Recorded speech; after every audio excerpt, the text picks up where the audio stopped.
Okay, let's talk about probably the hardest trash in the game and definitely some of the most menacing trash on Fortified. And it's the beginning area of Throne of the Tides. We're going to kind of talk about some of the ways that you can deal with some of this trash in Throne of the Tides, maybe how you should sequence the pulls in this dungeon, and kind of just some tips on how you should be looking to deal with the mobs. Because the mobs specifically have ways that you want to be dealing with them.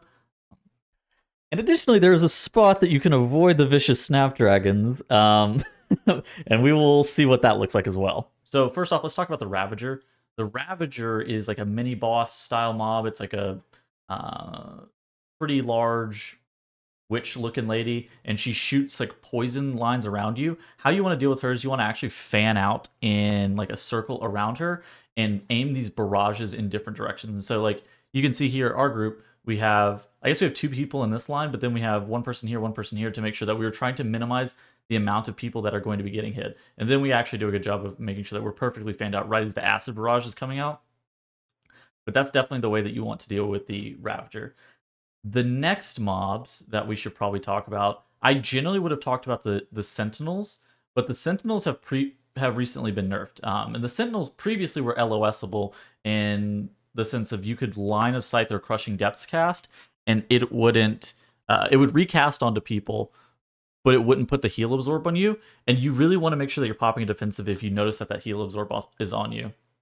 This pack is incredibly scary. You can spell reflect the heal absorb from the Sentinel, but you need to make sure that you're either popping a defensives. You're likely to die too, depending if you get multiple on you at once. They do have a pretty long recast time, so say 15 seconds or something like that, so you're not going to have a bunch out at once.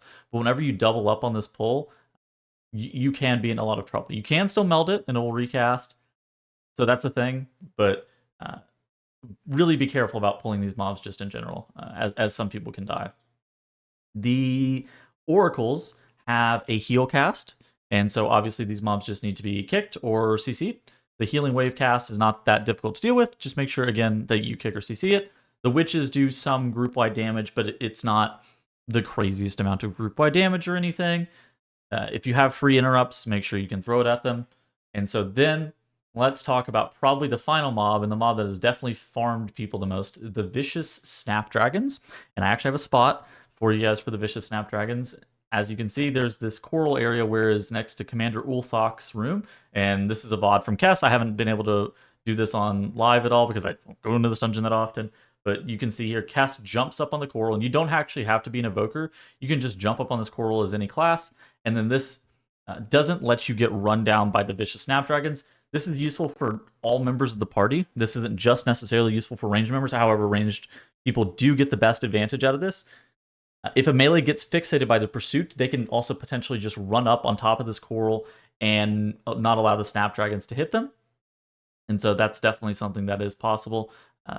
There's weird stuff that can happen here. Like you can see Tess playing this evoker, he can't cast his cooldown because of the ground effect nature of it. The incorporeal spawns on him. It spawns inside of the coral, but it's like not CCable. There can be weird stuff that happens potentially with maybe even like afflicted. Now the incorporeal was fortunately enough lined, but this is something that, like, these Snapdragons are incredibly, incredibly dangerous. How they work is they fixate you, and then whenever they auto attack you, they apply a bleed. And so what you want to do is you need to make sure that they're like constantly snared or slowed, and that you can make sure that you get distance away from them whenever they fixate onto you, because their fixate can't be broken by CC. They run really fast at you, and then again, if they connect onto you, they're very difficult to deal with. I think that keeping them stacked up and like constantly stunning them, especially at the very beginning of the pull, is quite nice. If you have an Ursul's Vortex as well, whenever they cast Pursuit, they'll actually leap out of the trash pack. But if you have like an Ursul's Vortex down whenever they would cast Pursuit, then that forces them to get gripped back in, and they won't leap at you.